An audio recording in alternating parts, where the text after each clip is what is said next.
Listo, entonces estamos en la sesión 3, primera parte, ¿no? En donde vamos a hablar sobre la ética en la investigación.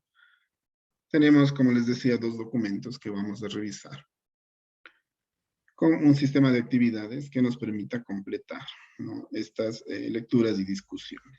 No se olviden que estamos trabajando con 10 puntos de participación y hay algunos de ustedes que todavía no han participado. Entonces, voy a pedir que las personas que están en esa situación pongan especial atención, ¿no?, y logren completar esa participación. A medida que vamos avanzando en los documentos, lo pueden hacer, ¿no?, en las discusiones que se generen.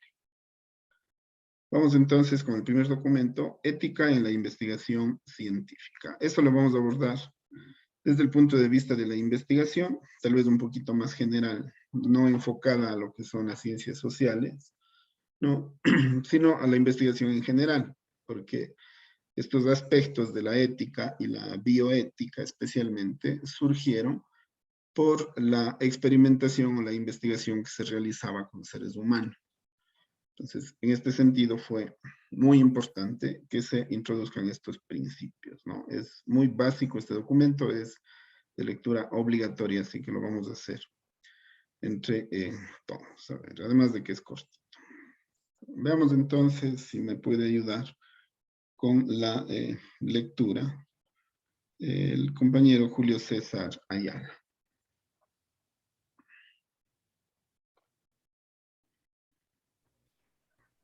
Magista, ¿de qué parte? Vamos desde la introducción. Ya. La introducción. El mundo de la investigación biomédica ha evolucionado sustancialmente en los 50 años, en los últimos 50 años. En una época en la que predominaban la figura del investigador individual y los estudios mayormente clínicos se ha pasado a una era caracterizada por la expansión de la investigación a proyectos multicéntricos y transnacionales, a estudios poblacionales de ciencia básica y genética, y a la incorporación de las ciencias sociales. ¿Sigo? Sí, continúe. Ya. La llegada del ordenador ha posibilitado estudios con tamaños de muestra enormes y la realización de análisis estadísticos complicados en pocos minutos. Sí, Ya me perdí.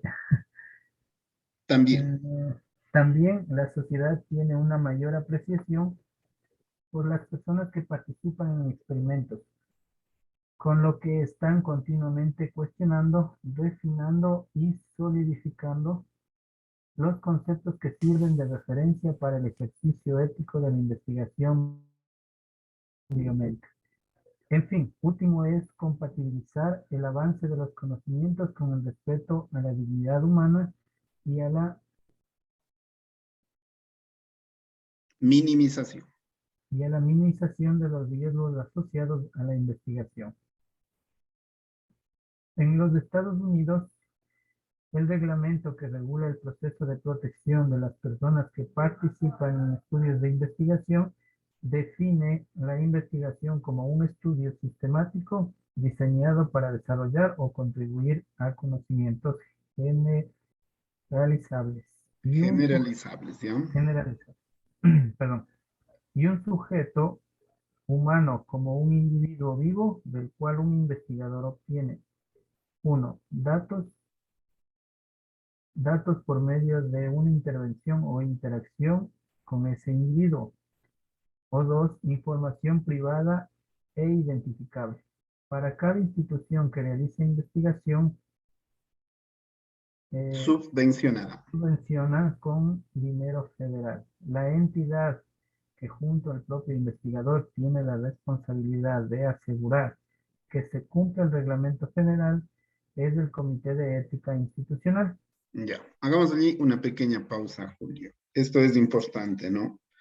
Fíjense que lo que se está planteando aquí es justamente el problema por el que surgió esto. Si bien es cierto, en los Estados Unidos se hicieron estos primeros reglamentos, pero en realidad ustedes saben que ya desde tiempos anteriores, desde tal vez la Primera Guerra Mundial, pero especialmente desde la Segunda Guerra Mundial, se vio esta necesidad, ¿no? ¿Por qué? Por el hecho de que se consideraba que el que salía victorioso en las guerras, ¿no? Era prácticamente el dueño de la vida de las personas, y las personas eran tratadas prácticamente como seres con los que se podía experimentar. Se les hacía cosas muy crueles, bárbaras, que no tenían, ¿no? Otro fin más que a veces hasta de tortura, ¿no? Y a veces investigaciones, a veces hasta ridículas o hasta que tenían que ver con fines más bien bélicos antes que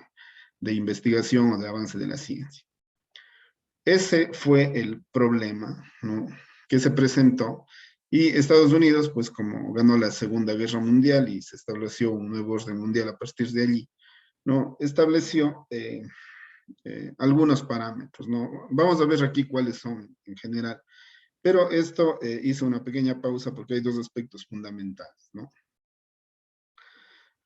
Tratar al ser humano como un individuo vivo, ¿no es cierto?, del cual el investigador puede obtener información. Entonces, ¿bajo qué consideraciones, no? ¿Bajo qué consideraciones? Interviniendo, ¿no es cierto?, o interactuando con ese ser humano, ¿no? Entonces, allí pueden haber muchos aspectos, de hecho, hay situaciones, ¿no?, en las que se deben considerar aspectos éticos. Y el segundo aspecto, el hecho de que voy a acceder, ¿no?, a información privada de esa persona. Es decir, aunque se trate de su edad, aunque se trate solamente de su edad, eso es un aspecto privado que no tiene por qué interesarle a nadie. A ninguna persona que a quien sabe ese dato no le quisiera facilitar o no tuviera por qué facilitarle, ¿no? Entonces, existe información confidencial que si nosotros accedemos a esa información tenemos que saber tratarla. A eso se refiere esto, ¿no? Ya vamos a ver cómo todo esto de aquí le vamos a enmarcar dentro de unos principios establecidos a nivel mundial. Correcto. Sigamos, Julio, en este capítulo. En este capítulo revisaremos la evolución histórica de la ética de la investigación, perdón, en sujetos humanos. Definiremos sus tres principios básicos y su aplicación en un protocolo y describiremos el A ver, ahí está, el funcionamiento. funcionamiento de un comité ético institucional. Ya, un pequeño paréntesis. ¿Ustedes saben si existe comisión de bioética en la Universidad Central? ¿Alguien que me pueda decir?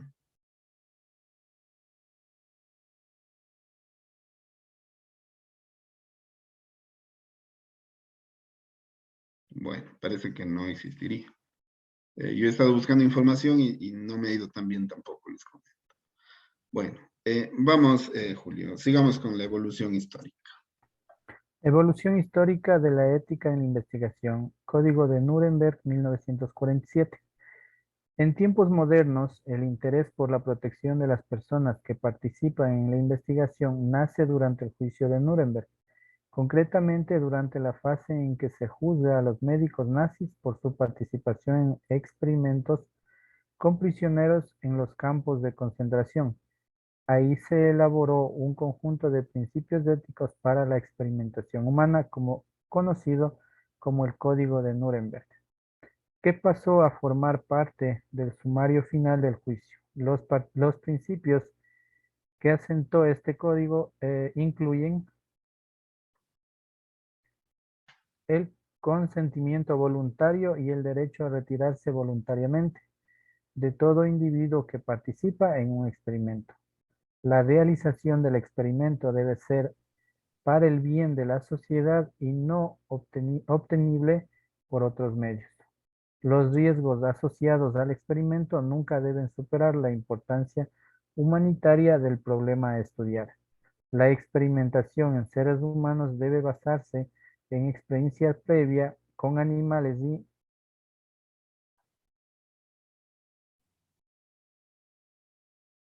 Sigamos. y en un conocimiento de la evolución natural del problema a estudiar. La investigación debe ser realizada por profesionales calificados como científicos, Cualificado. cualificados como científicos. Debe evitarse el sufrimiento físico y mental. No deben anticiparse como resultado de la investigación la muerte ni una lesión incapacitante. Ya, un pequeño paréntesis allí, Julio.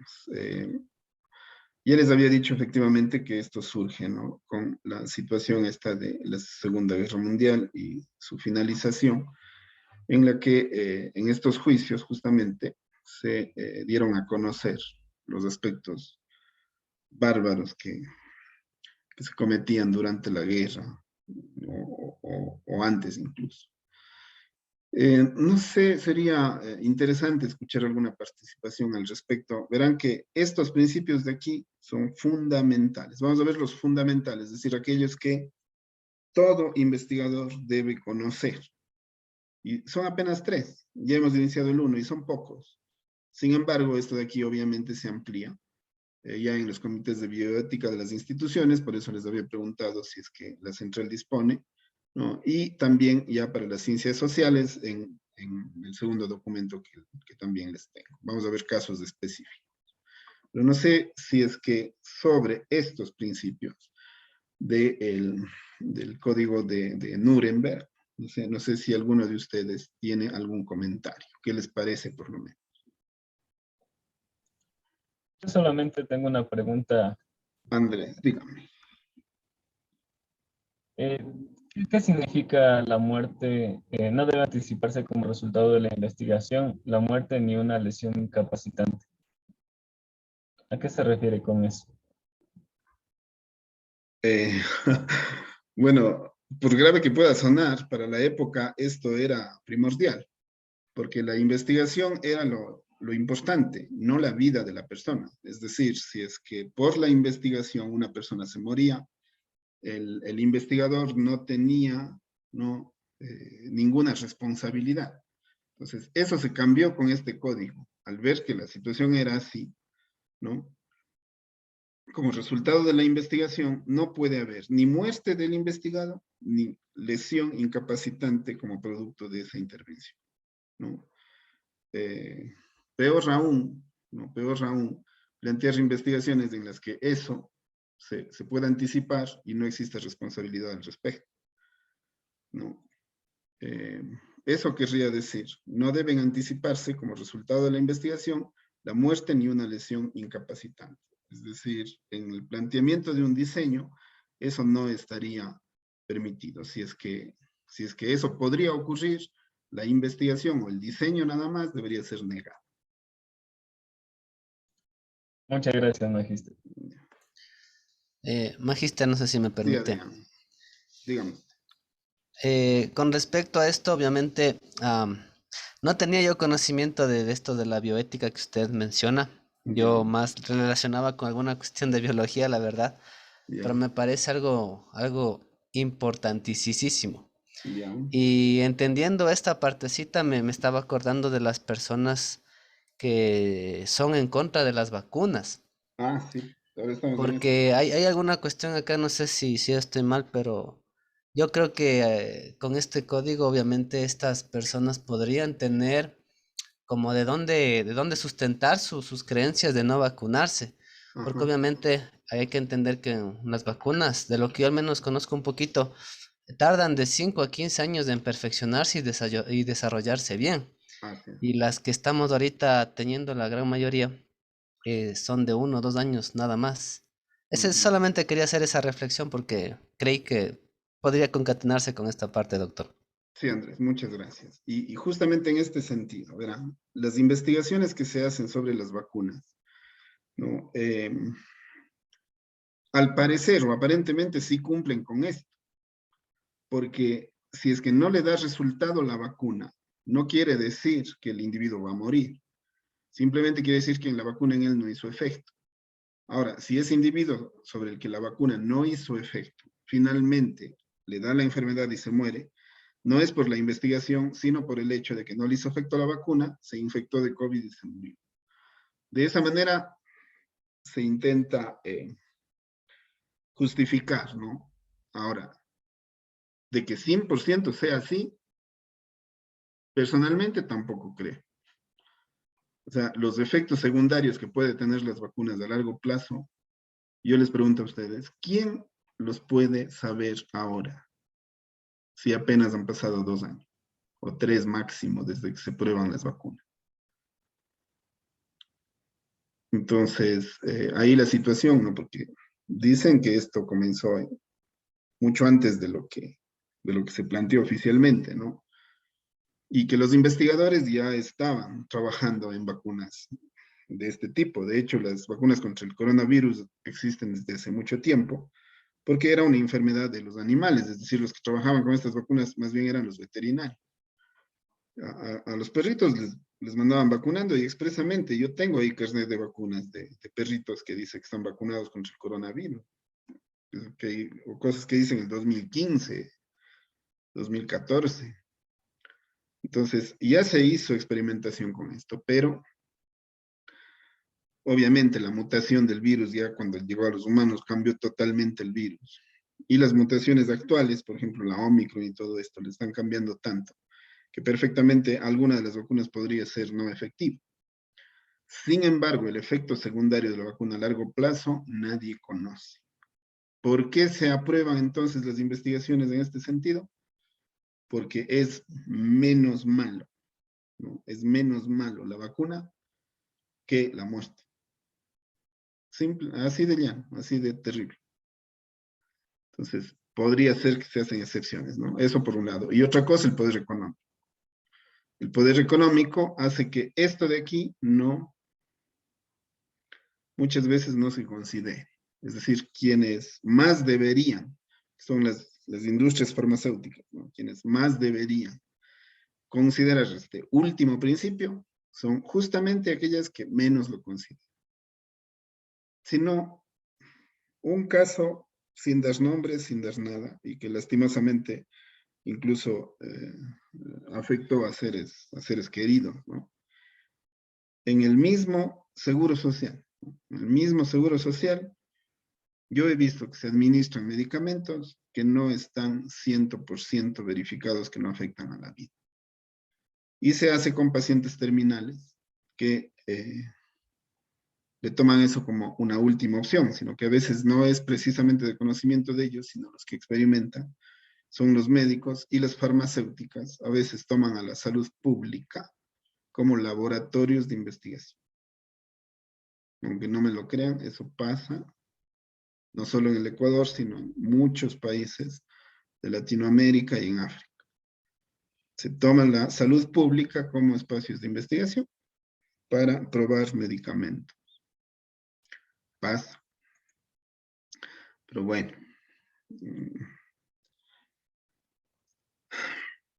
Así son las cosas, ¿no? A veces el poder económico está por encima de los mismos principios.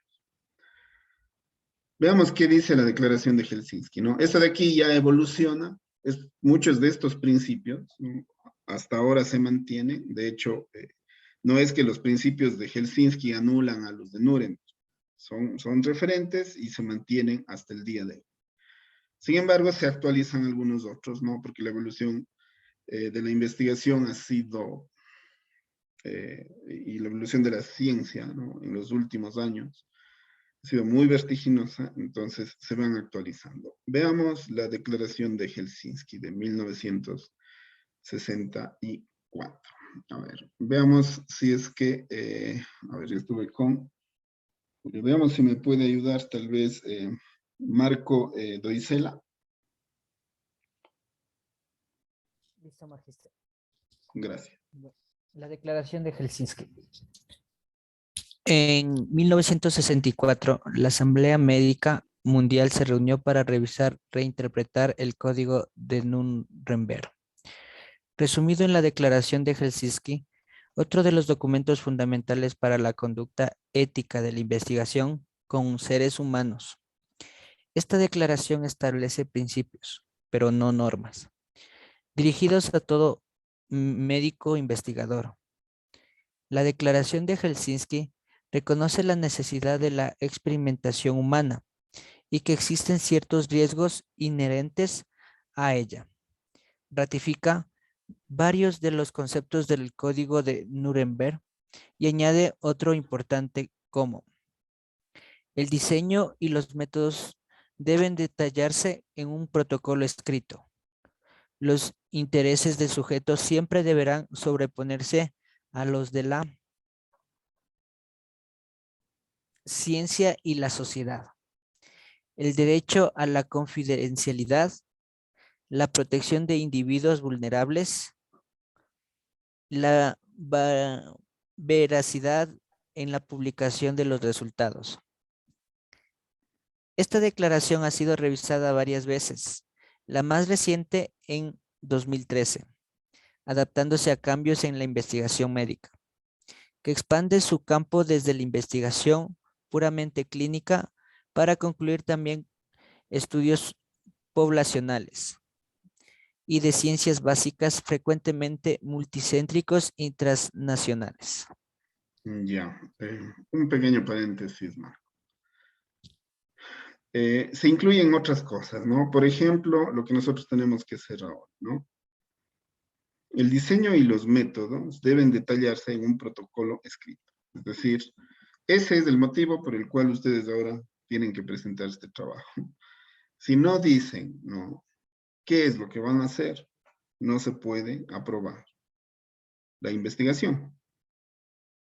Porque, como les digo, esto evolucionó desde la necesidad de la investigación médica hacia la ciencia social.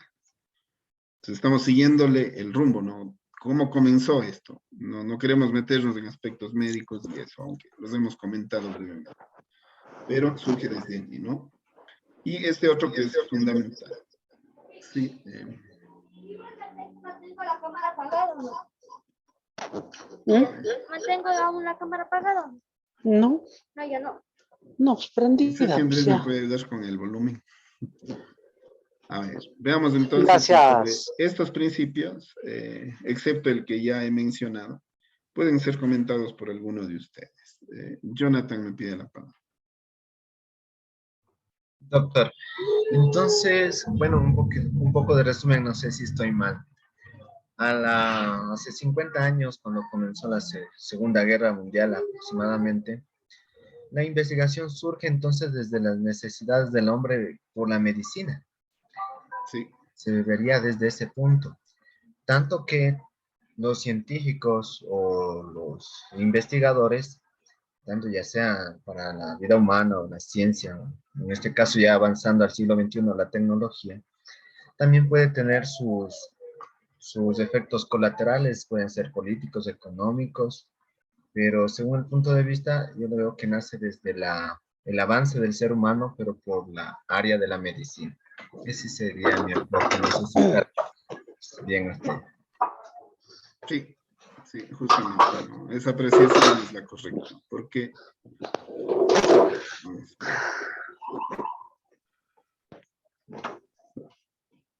Voy a tener que sacarle todo.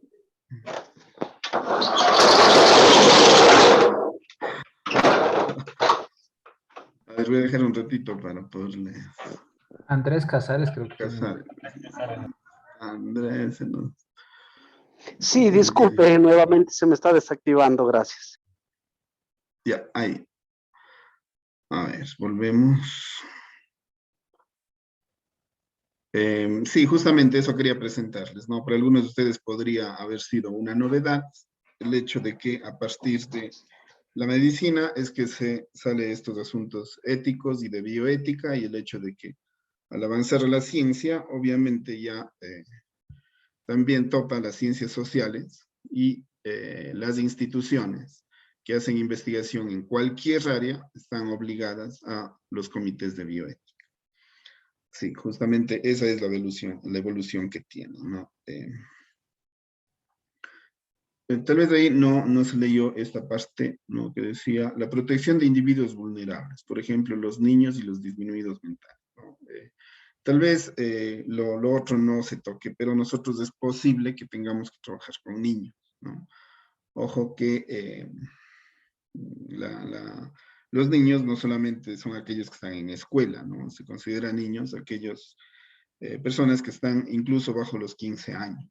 Es decir, todos aquellos que están en básica o incluso en básica superior deben ser considerados como niños. Digamos que de los 16 a los 18 años, ¿no? Están en una etapa de adolescencia y podría tener ciertas consideraciones distintas, pero bajo eso estamos hablando de niños. Entonces piensen, ¿no? Si ustedes están queriendo trabajar con años, ¿no? Octavo, noveno, décimo, deben tener estas consideraciones, ¿no? La protección ante todo, proteger datos y todo eso. Pero ya hablaremos ya más específicamente de eso en la elaboración de los instrumentos. Pero de aquí surge todo, es necesario saber cómo esto evoluciona.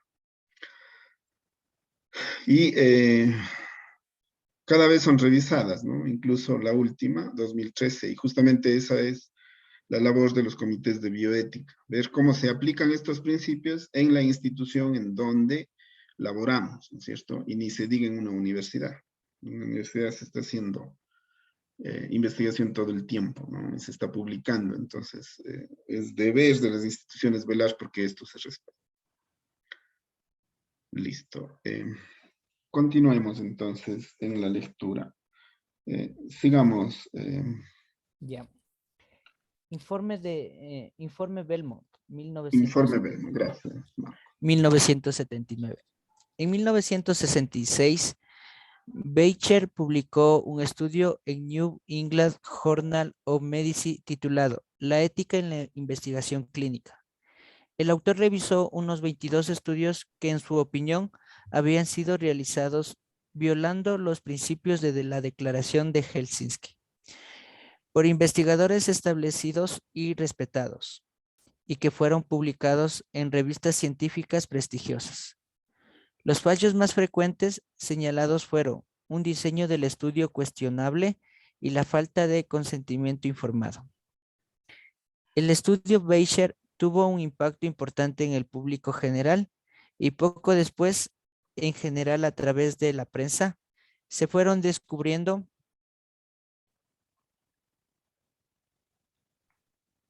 casos adicionales de investigaciones cuestionables. Entre ellos, uno de los más sonados fue el estudio longitudinal de Tuskegee, que tenía como objetivo estudiar la evolución natural de la sífilis no tratada.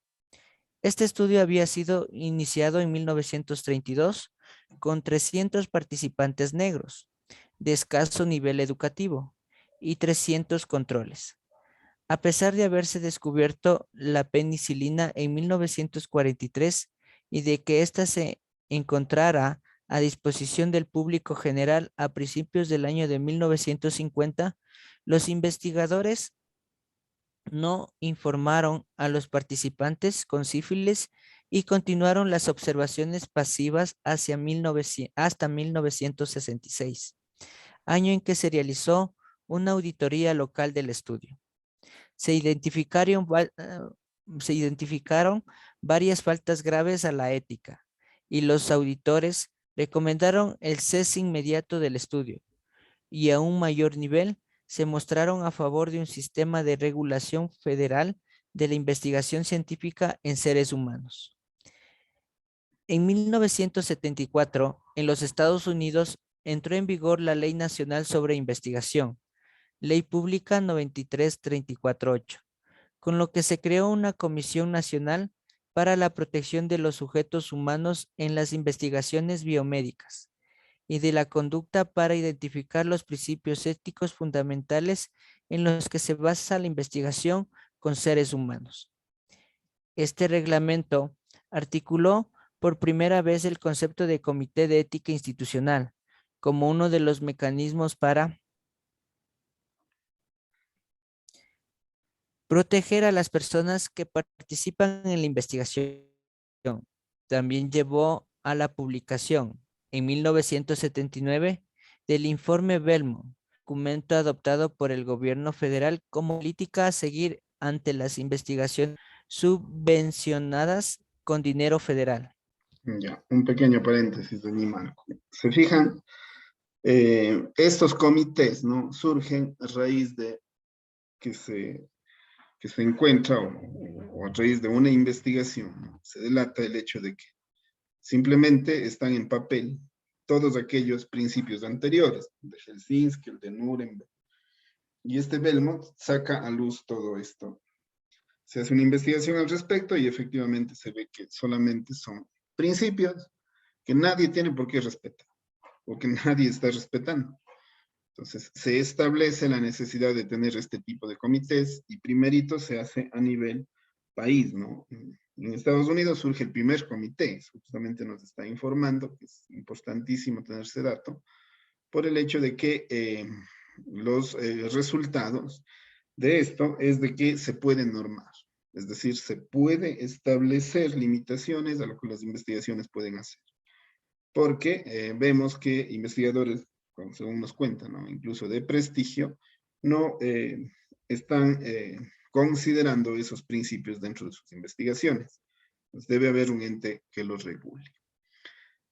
Y bajo principios ya establecidos, ¿no? Se actualizan todos los que ya se tenían. Se concentra, ¿no? Estos tres momentos, con nombres, ¿no? De ciudades importantes a nivel mundial, y se establecen estos tres principios de la ética en investigación. Ahora sí, entonces ya todo evoluciona al hecho de tener que trabajar, ¿no? Con seres ya no solamente humanos, ¿no? Porque esto evoluciona incluso al trabajo con seres simplemente que estén vivos.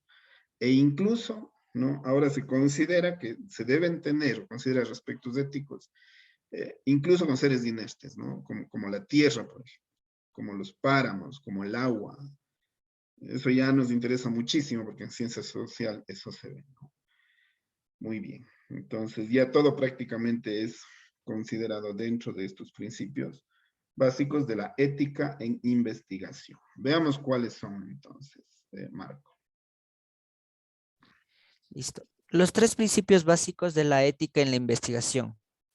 La contribución más relevante del informe Belmont fue el establecimiento de tres principios éticos básicos que sirven como justificación para dirigir y evaluar las acciones humanas. Perfecto, veamos, esto es fundamental. Respeto a las personas, tratar a las personas como seres autónomos y proteger a aquellas con autonomía limitada, vulnerables. Muy bien. Segundo.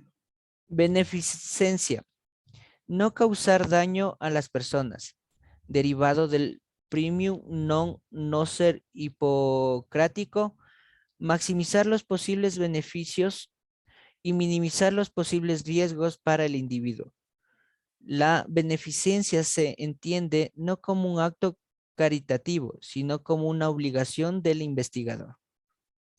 Justicia. Ofrecer un trato justo a las personas, distribuyéndose equitativamente los beneficios y las cargas asociadas a la investigación. Ya, muchas gracias. Asimismo, un paréntesis, ¿no? Esto es fundamental que se pueda incluso, yo diría hasta memorizar, ¿no? Respeto, beneficencia y justicia. Esos tres principios deben guiar, ¿no es cierto?, nuestra investigación, pero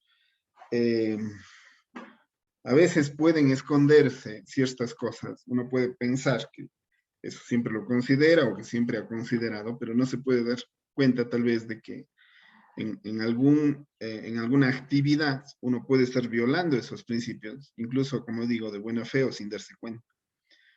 Les doy un ejemplo. Supongamos que ustedes hacen pruebas de rendimiento, ¿no? Ustedes hacen pruebas de rendimiento y cogen y entregan un informe de la actividad a los estudiantes. Y en lugar de hacerlo de manera individual, cuidando la privacidad, lo hacen entregando esos informes, ¿no? Para que los estudiantes sepan cuál es su rendimiento. Y el uno conoce del otro, ¿no es cierto? Nosotros no sabemos las personas en qué momento pueden sentirse afectadas en sus derechos.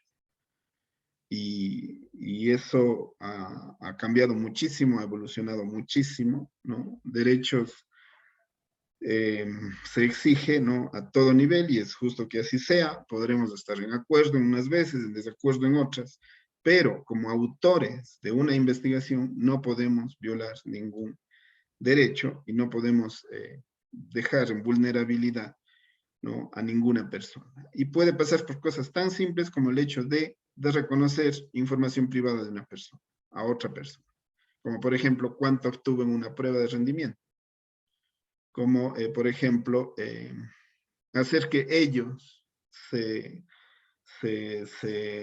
califiquen. Tal vez uno acostumbra que un estudiante califique a otro.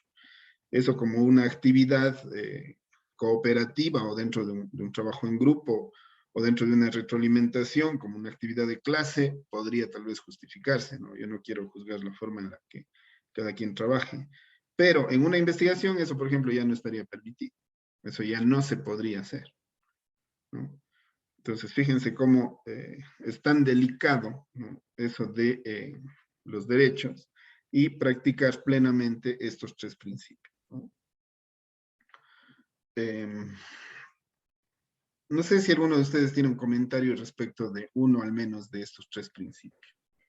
Doctor, buenas tardes. Yo Sí, Doris. quisiera intervenir. Muchas En gracias. este caso, con lo que usted nos menciona, no sé, cuando vamos a decir, los que vamos a realizar la situación de la investigación cuasi experimental.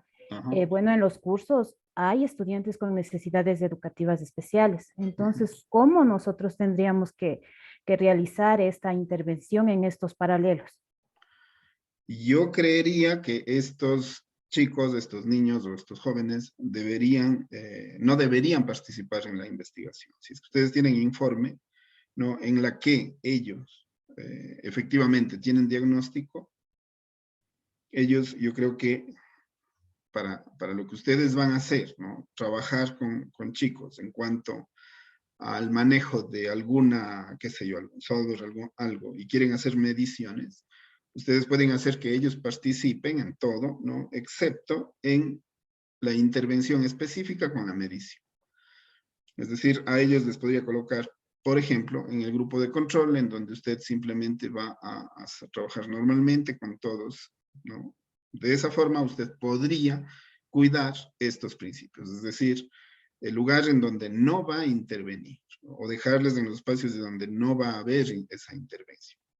Ahora, allí puede chocar con violar otro de los principios, que es la inclusión, ¿no es cierto? Es decir, ¿por qué no nos incluye? ¿Por qué no nos hace parte? Pero si es que usted, por ejemplo, hace intervención y hace cuasi experimental y necesita grupo de control, entonces podrían quedar estas personas dentro del grupo de control, identificando, ¿no? Quiénes son para que no vayan a afectar también esa medición que usted efectivamente quiere realizar. Yo recomendaría que en cuanto a la medición específica se excluya. Eso le podría recomendar. Ya, muchas gracias, doctor. Ya. No sé si tienen alguna otra inquietud, una opinión, intervención.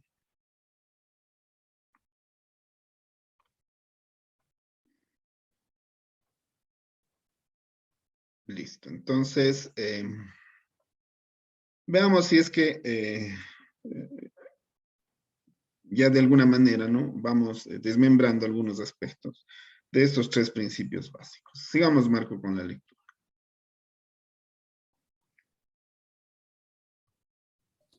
Ya.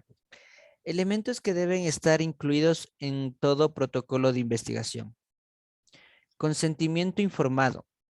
Análisis de beneficios y riesgos. Selección equitativa de los participantes en una investigación. Ya. Un pequeño paréntesis, Marco. ¿Sí ven? Es decir, esto debe ser parte de su protocolo. Es decir, el consentimiento informado de las personas que van a participar debe estar dado. Y ojo, ¿no?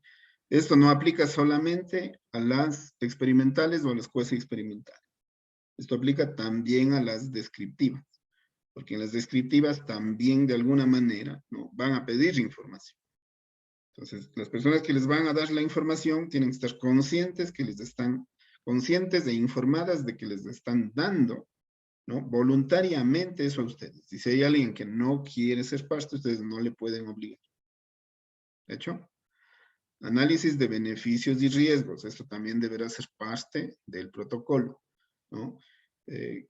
Se pone un pequeño apartado que se llama consideraciones éticas de la investigación, ¿no?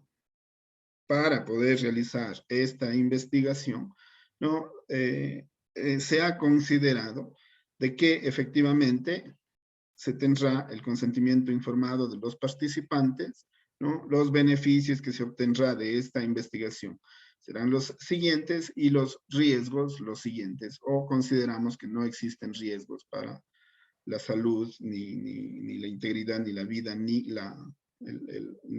efectos o afectos psicológicos de los participantes, ¿no? Y también, ¿no?, dejamos constancia de que se ha seleccionado equitativamente la muestra de los participantes de esta investigación. Listo.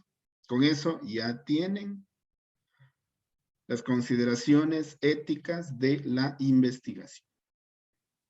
Podría ser así de simple. Así de simple podría ser. Ahora, claro, hay que hacer los modelitos de cómo va a ser el documento del consentimiento informado para que les puedan firmar, ¿no?, los padres de familia o la rectora del colegio, porque los niños no van a firmar, ¿no? Ustedes prácticamente, la mayoría de personas con las que van a trabajar no les van a poder firmar. Es decir, si no tienen más de 18 años, no tiene valor si ellos les autorizan. No tiene valor. Bueno, entonces eso es importante que ya de una vez quede dicho para que sepan, ¿no es cierto?, que tiene que ser parte del diseño, ¿no?, esta consideración de los principios. Sigamos, Marco. Los 3 principios básicos del informe Belmont continúan siendo la pieza central de la ética en la investigación con sujetos humanos, no solo en los Estados Unidos, sino también en otros países. Al elaborar un protocolo de investigación que incluya la participación de sujetos humanos, se deberá incluir siempre una mención de sus aspectos éticos. Para ello, y partiendo de los 3 principios básicos, se valoran los siguientes aspectos. Perfecto. Vamos entonces a generalizar lo que ya les dije arriba, ¿no? Sigamos, Marco. Se han minimizado los riesgos a los participantes mediante un diseño de estudio riguroso que utiliza procedimientos para evitar riesgos innecesarios. Los riesgos son razonables en relación con los beneficios potenciales y la importancia del conocimiento que se deriva del estudio. La selección de los participantes es equitativa. Se ha obtenido el consentimiento informado y está documentado. Para un proyecto de investigación que conlleva más que un riesgo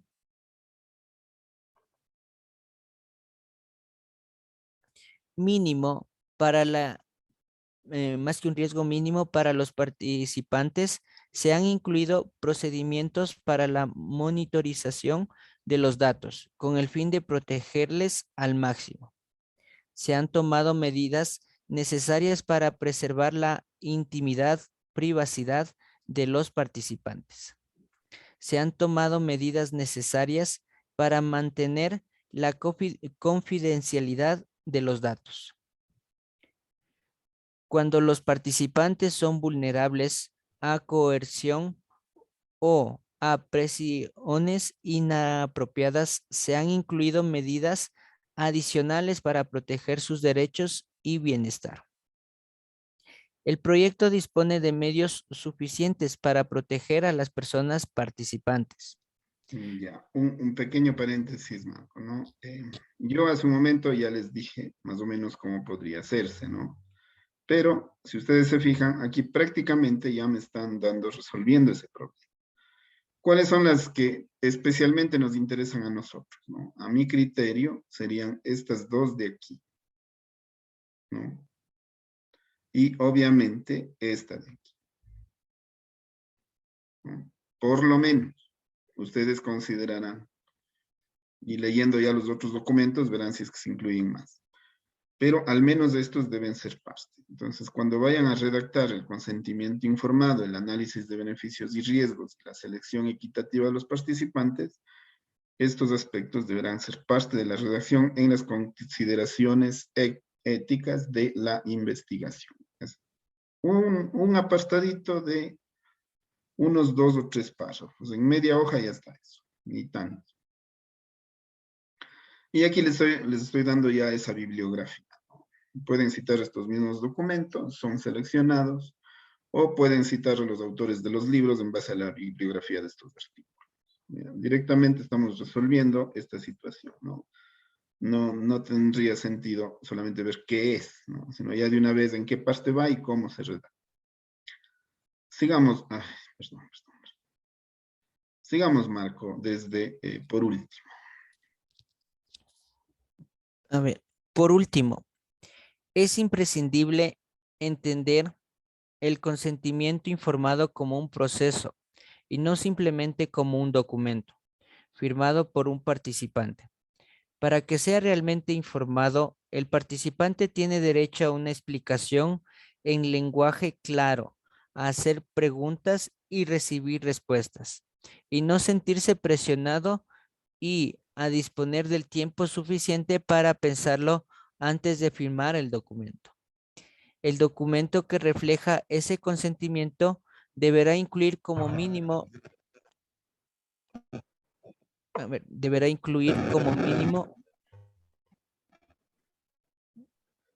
Le estamos escuchando, Marco. ya, sino que se escucha un ruido. Sí, El algo. documento que refleja ese consentimiento deberá incluir como mínimo los siguientes elementos. Ya, Dejar tomarán en claro, consideración, perdón, Marco, tomarán en consideración, ¿no? Son importantes porque ya de una vez les está diciendo cómo se va a hacer el documento. Aunque cuando continuemos esto, cuando referimos al segundo documento, ya les damos también modelos específicos, ¿no? Pero veamos qué elementos debe tener. Digamos, está genético. Bueno. ya. El documento que refleja ese consentimiento deberá incluir como mínimo los siguientes elementos. Dejar claro que se trata de un proyecto de investigación, su propósito y los procedimientos que se van a realizar al participante. Los posibles riesgos, incluidas las molestias y el disconfort. Los posibles beneficios para el participante u otros miembros de la sociedad. Las alternativas a la participación, incluyendo otros tratamientos. Las medidas que se tomarán para asegurar la confidencialidad de la identidad del participante y de sus datos. En caso de riesgos más que mínimos, si existen medios para compensar o cubrir los gastos derivados del tratamiento si ocurre un efecto adverso. Información de contacto si el participante tiene preguntas, efectos adversos o quejas derivados de la investigación. Afirmación de que la participación en todo momento es voluntaria y de que la no participación no conllevará penalización ni pérdida de beneficios. Perfecto, muy bien. Entonces, de aquí creo que prácticamente irían todos, tal vez este sea más del área médica, ¿no? Tal vez. Pero los demás yo creo que todos serían parte importante, ¿no? De el documento, ¿no? Del documento que se va a presentar tanto en el diseño como del consentimiento informado. No sé si alguien tiene algún comentario, tal vez.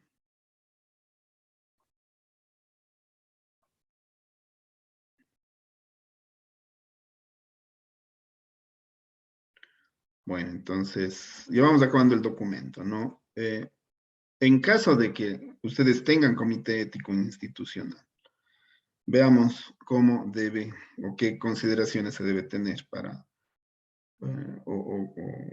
o cómo debe crearse, ¿no? Bajo qué aspectos, bajo qué consideraciones. Sigamos, Marco. Listo. El Comité Ético Institucional. La revisión ética de los protocolos de investigación llevada a cabo por comités éticos formalmente establecidos. Es ya una práctica habitual en las instituciones tanto públicas como privadas, sobre todo si reciben financiación pública.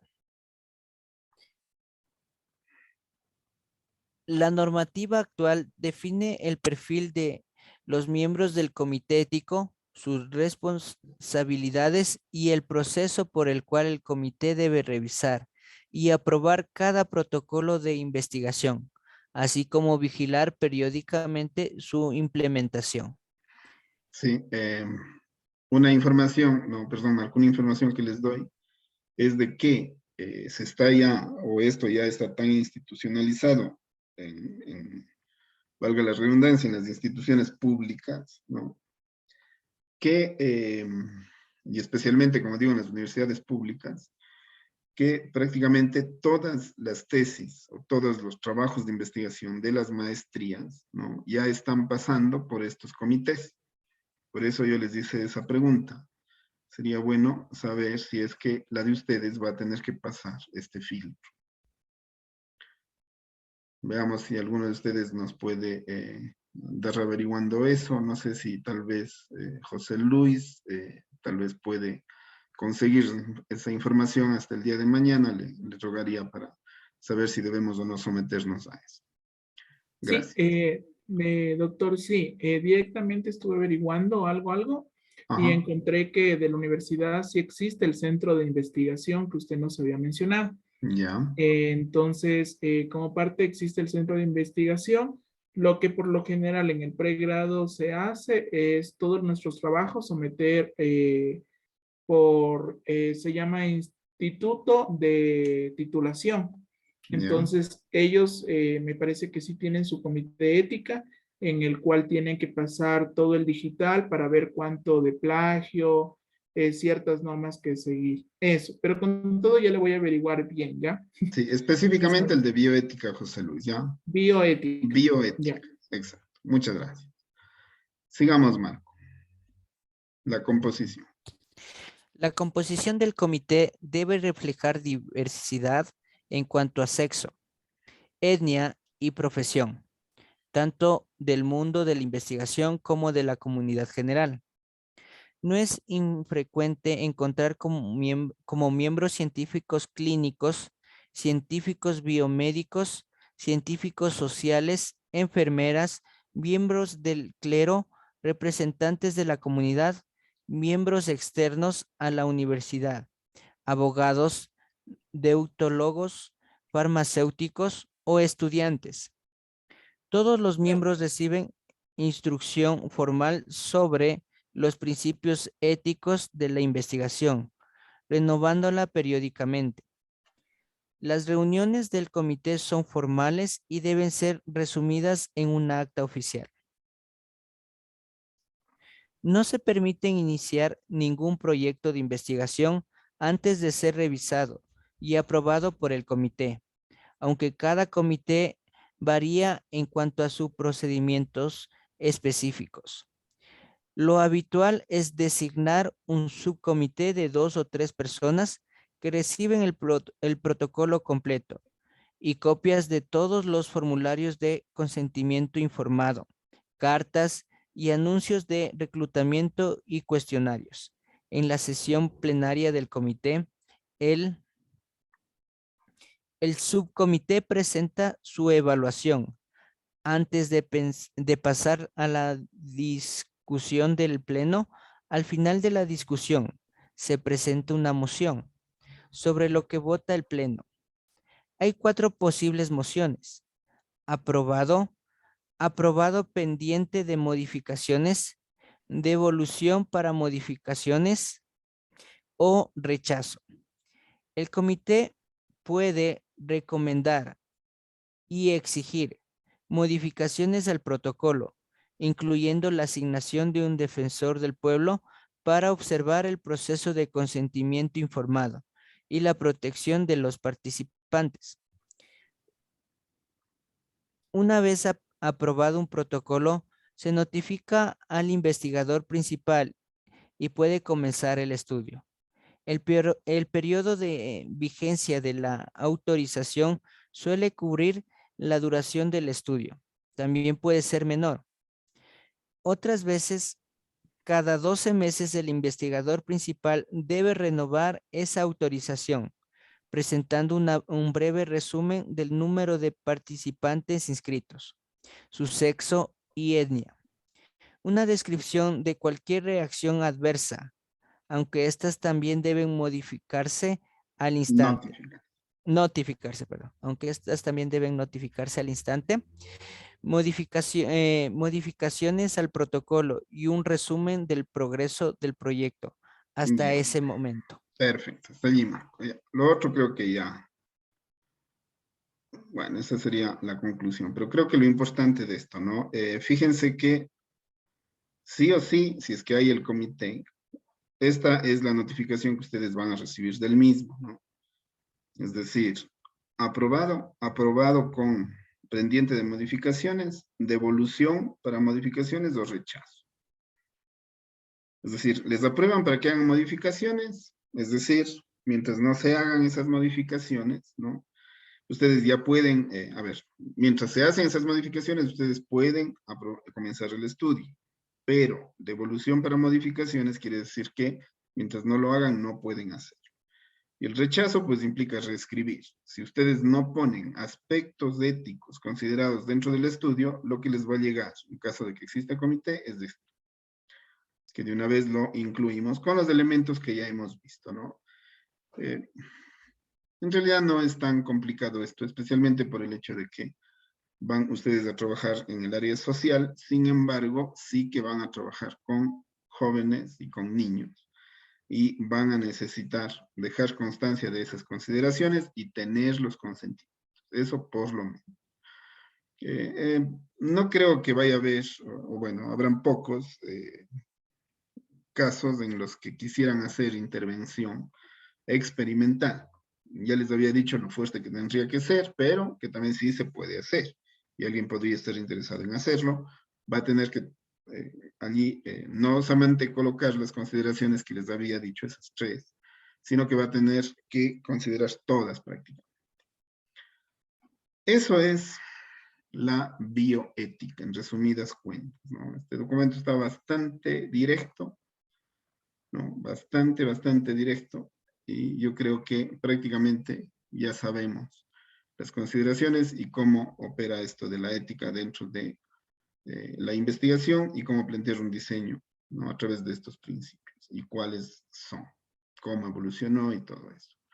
No sé si tienen comentarios ya generales de este documento y de lo que acabamos de exponer.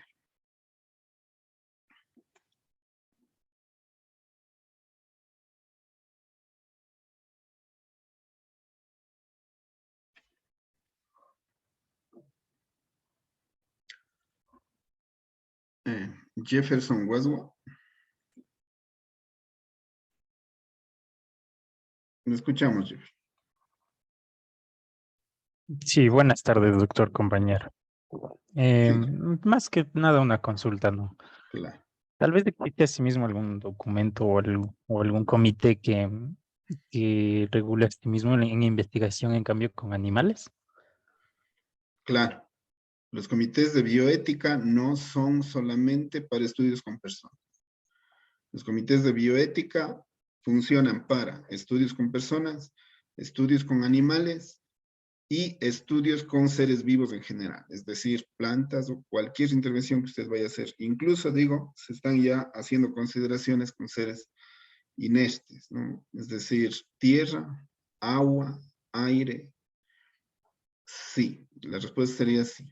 Se tiene en consideración personas, animales y seres vivos. Una consulta. Independientemente de Ok. cuál sea el sujeto de estudio, ¿se debe realizar este consentimiento informado? A ver, en el plano educativo, Yo diría que sí, salvo que su proyecto sea elaborar un software educativo como propuesta, sin hacer ninguna intervención y tampoco investigación sobre la necesidad o los aspectos que debería considerar este software. Supondría que allí tal vez, como no se va a trabajar con ninguna persona, no se debería preguntar si es que hay o no consentimiento. Pero van a ser muy raros los casos, ¿no? E incluso, aunque así fuera, donde diga, aspectos éticos que se considerarán en el estudio, se deberá hacer un desarrollo en el que se explique claramente de que no se va a trabajar, ¿no? con personas, ni con seres vivos, ¿no? Ni con animales, ni con seres vivos dentro de la investigación. Es decir, sí o sí va, aunque sea para explicar que no se va a hacer eso. Esa sería yo mi respuesta. No sé si Muchas me aclaro. gracias. Sí, sí, muchas gracias. De acuerdo. No sé si alguien más quisiera participar.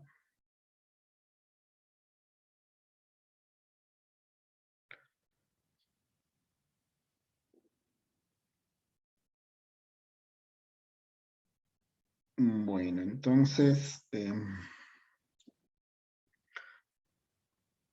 veamos si continuamos, ¿no? En realidad, hemos tratado lo general, digamos, ¿no? Que es básico, pero veamos cómo podemos profundizar un poquito en esto, ¿no? Para eso les he compartido un segundo documento sobre las reflexiones y lineamientos para investigar con ética en ciencias sociales. Esta ya es más específica. Nos apartamos un poco ya del aspecto médico. Y luego vemos que ya estas consideraciones que yo les iba subrayando, ¿no? o tachando ahí, esas ya son consideradas aquí exclusivamente. Creo que este de aquí, ¿no? Es uno que podría servirnos. Es un poquito más extenso, pero lo he considerado por varios aspectos, ¿no? El primero, el hecho de que vaya directamente a lo que son las ciencias sociales. El segundo, porque en la parte inicial, ¿no? me confirma o me reconfirma esto que ya hemos estudiado, ¿no? Y al final me dan casos específicos en los que se hacen esas consideraciones éticas y luego me da los modelos, ¿no? De los consentimientos que ustedes van a necesitar para incluirlo dentro de su trabajo. De acuerdo, entonces veamos de qué se trata el documento. No sé si es que me puede ayudar David Fonte.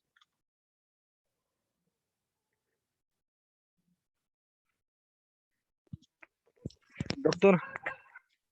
Sí, David, ¿cómo está usted? ¿Me Buenas puede ayudar tardes. con la lectura de la introducción? Sí, O la sí, mil disculpas, doctor. Estoy con un pequeño inconveniente que salí, por eso están dos dispositivos conectados. Estoy acá afuera, por eso no le puedo ayudar, doctor. Mil disculpas ya, pero sí estoy conectado. Ya, Está David. cayendo una fuerte lluvia, por eso no le puedo ayudar. Mil disculpas por... Ya, me ayuda más luego, ya. A ver, veamos otra persona. Esperémosle que solucione su situación. Jocelyn Jumbo.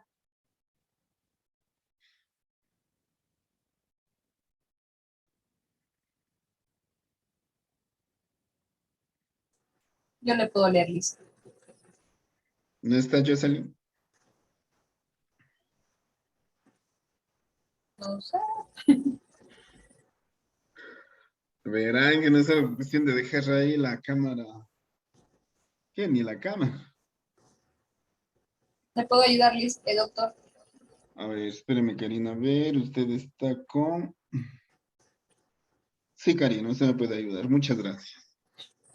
El documento pone en discusión un conjunto de lineamientos éticos para la investigación en ciencias sociales, partiendo del contexto y los principios éticos que orientan la investigación con seres humanos. En el actual debate académico y considerando en algunas situaciones derivadas de la práctica misma de un grupo de investigadores e investigadoras del Departamento de Ciencias Sociales de la PUCP. Se proponen casos. Parece que es la Pontificia Universidad Católica del Perú. No. Ok. Se proponen casos, preguntas y criterios de actuación que pueden ser de ayuda para quienes realizan investigación social y se encuentran frente a dilemas y problemas éticos relacionados a diversos momentos de la investigación, desde el diseño previo, pasando por trabajo de campo e incluyendo la devolución posterior de los resultados. Se hace hincapié en la necesidad de considerar la investigación como un proceso que requiere ser reflexionado éticamente, atendiendo particularmente la condición de vulnerabilidad y el respeto a la autonomía de quienes participan. En este marco, se discute también el consentimiento informado en la investigación social, como un proceso que requiere constante revisión en diálogo con las características específicas de este tipo de investigación. Perfecto. Entonces nos cae anillo al dedo. Muchas gracias, Karina. Nos cae anillo al dedo este documento, ¿no? El cual no vamos a poder, obviamente por el tiempo, revisarlo completo, pero que les dejo porque sería importante que ustedes puedan hacer una revisión por lo menos rápida, ¿no? Tienen, a mi criterio, era fundamental leer íntegramente el primer documento. Con eso ya nos orientamos. Pueden revisarlo luego si es que algunas cuestiones quedaron pendientes, ¿no?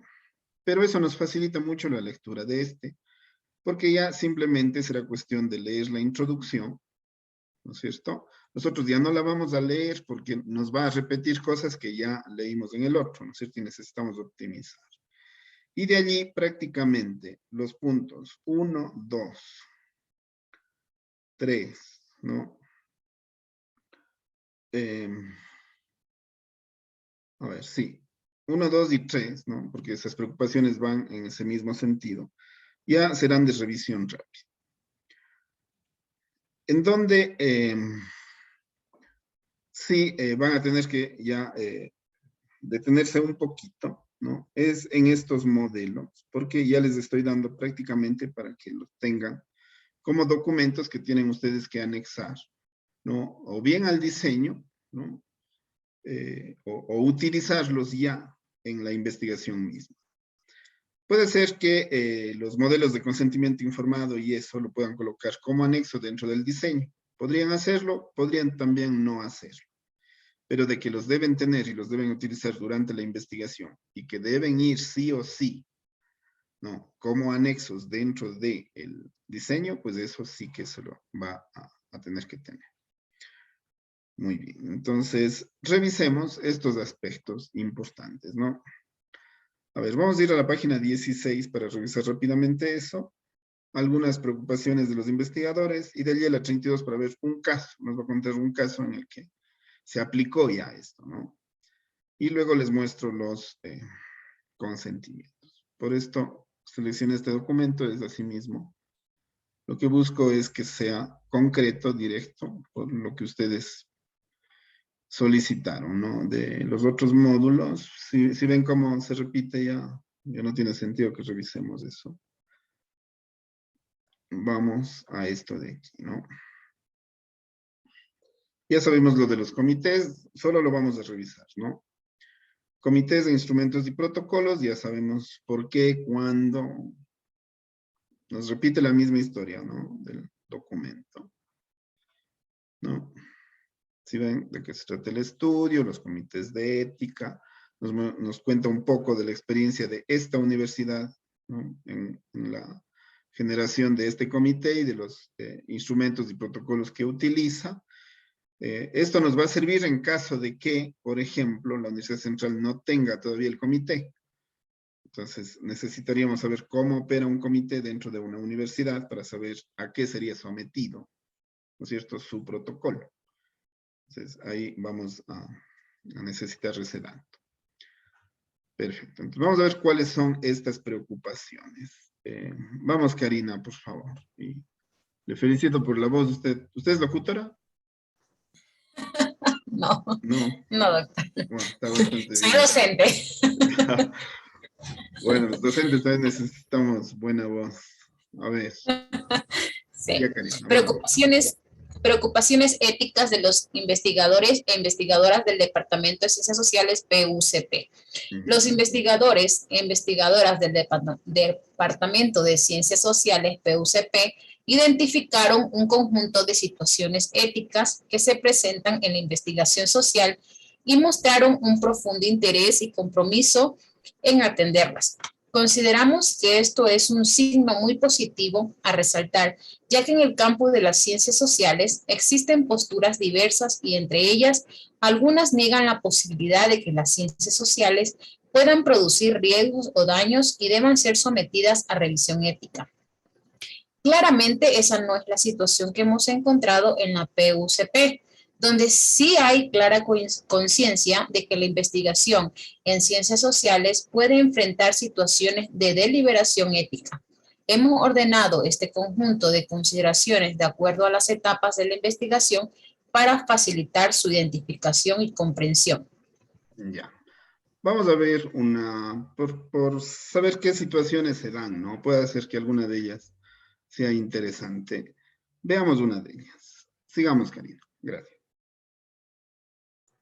Antes de cada uno de estos tres momentos, se relatará un breve caso inspirado en situaciones reales con la finalidad de hacer visible la problematización ética que puede surgir en el proceso. Ya. Caso 1. A ver, para optimizar, ¿no? Ya. De lo que yo revisé, podría ser que el caso 1, ¿no? Está un poquito alejado de lo nuestro, ¿no? Porque está trabajando con pacientes. Así que vamos a revisar, ¿no? El caso 2 y el caso 3. Veamos desde el caso 2. Sigamos, Karina. Caso 2. Mariela y Cristian se encuentran en el distrito de Antavilca, ubicado en los Andes centrales, investigando acerca de la participación de la comunidad en la toma de decisiones del gobierno local. Necesitan entrevistar al alcalde, a un par de regidores y conversar con un grupo de miembros de la comunidad. Han hablado ya con el alcalde y este les ha facilitado el contacto para conversar con un grupo de hombres y mujeres en un local comunal. Al llegar al local donde... Uy. Perdón. Al llegar al local donde están... Ay, se me perdió otra vez. Me movió. ¿Dónde estaban? Al llegar. Aquí. Bueno.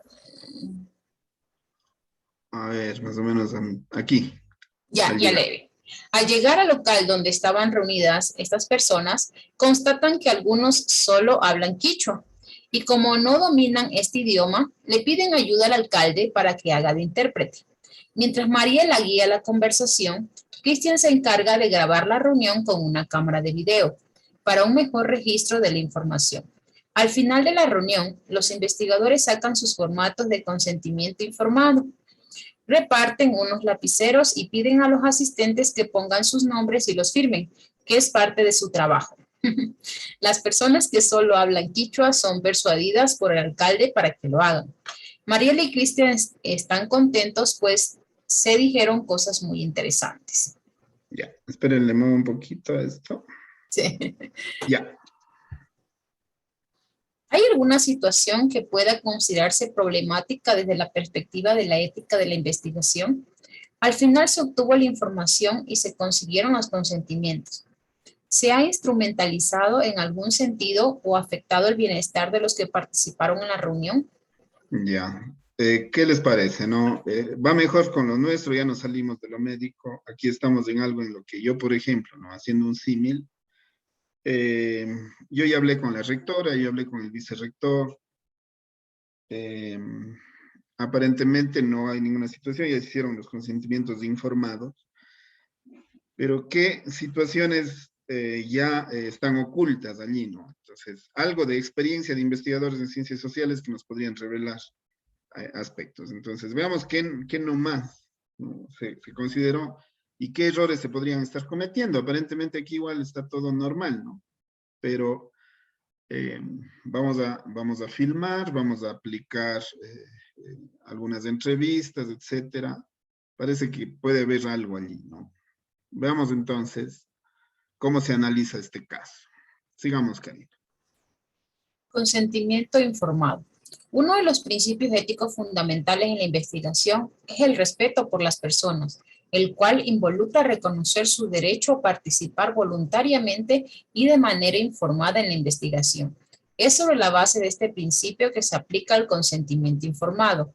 Entre los investigadores sociales, una preocupación particularmente álgida durante el trabajo de campo es el tema del protocolo de consentimiento informado, PCI. Desde las experiencias de los investigadores e investigadoras, si bien hay consenso en términos de la importancia de informar del estudio y solicitar una participación voluntaria, no se abogó por la investigación encubierta de ningún tipo. La preocupación gira en cómo llevarlo a la práctica sin alterar el escenario natural que se pretende observar, despertar sospechas o desconfianza en los entrevistados o dirigir sus conductas o respuestas en... Ya. Mientras cambio la página, ¿no? Ya se va viendo las luces aquí de lo que podría estarse considerando. Por favor, no vayan a cometer este error, ¿no? Cualquier situación de desconfianza, cualquier situación de falta de protección de datos, cualquier situación en que los investigadores sospechen que la información que van a dar no es confidencial, prácticamente se quedaron sin investigación. Van a obtener unos resultados que no van a tener nada que ver con la realidad. Podrán tal vez hacer su trabajo y todo eso porque sí van a tener información, pero es información falsa. Entonces, muchísimo cuidado con esto. Por eso les pongo estos casos en los que aparentemente no hay problema total. Ya, nadie les va a decir la verdad. Y esto es especialmente cierto cuando se trabaja en comunidades, ¿no? Si ustedes de repente van a trabajar en alguna escuela rural o algo, la desconfianza es absoluta. La gente piensa que quieren hacer investigación con el fin de perjudicar. Piensen en eso, ¿no? Sigamos, Karina. En función del tema planteado. Asimismo, se señaló la dificultad de informar a todos los participantes del escenario social cuando esto involucra actos públicos y o grandes cantidades de personas, como en una peregrinación a un santuario andino o una marcha de protesta, ya que ello puede resultar impracticable si son cientos o miles las personas que participan en ella. Ya, espérenme un segundito. Ya, sigamos, en ese sentido. En ese sentido, los investigadores sociales de la PUCP comparten preocupaciones con otros investigadores sociales que ya han señalado las características diferenciales de las ciencias sociales con relación a las ciencias médicas y cómo la metodología de la investigación social puede sufrir si se intenta aplicar protocolos muy rígidos. Así, por ejemplo, informar a un docente que se estudia la interacción con sus alumnos y alumnas de acuerdo a género podría inclinar al docente, consciente o inconscientemente, a balancear sus interacciones con chicos y chicas durante la observación. Pedir la firma, ¿sigo? Pedir. Sí, solamente que me acordé de algo y quería hacerles la consulta, ¿no? Cuando se hace investigación, a veces es muy delicado hacer observación respecto, por ejemplo, de la metodología que utilizan los profesores en la asignatura D. Entonces, uno como investigador, o bien entra a observar la clase de un profesor, de un colega, o alguien que lo autorice, ¿no? O bien hace encuestas. Y cuando uno hace las encuestas, muchas veces pasa de que todo es perfecto. O sea, el profesor no va a contestarles, ¿no? No va a contestarles con la veracidad del caso, porque todos somos humanos, nos puede pasar, ¿no? Si me están preguntando respecto de mi práctica, obviamente yo debo tener un criterio favorable de mi práctica, por eso la practico. Si no, ¿cómo estaría trabajando? Pero eso hace que tenga sesgo, ¿no? Las respuestas que van a dar los profesores. Entonces siempre es necesario el medio de contraste. Y el medio de contraste son justamente las personas que son, o a las que se aplica esa práctica pedagógica, por ejemplo. y saber si efectivamente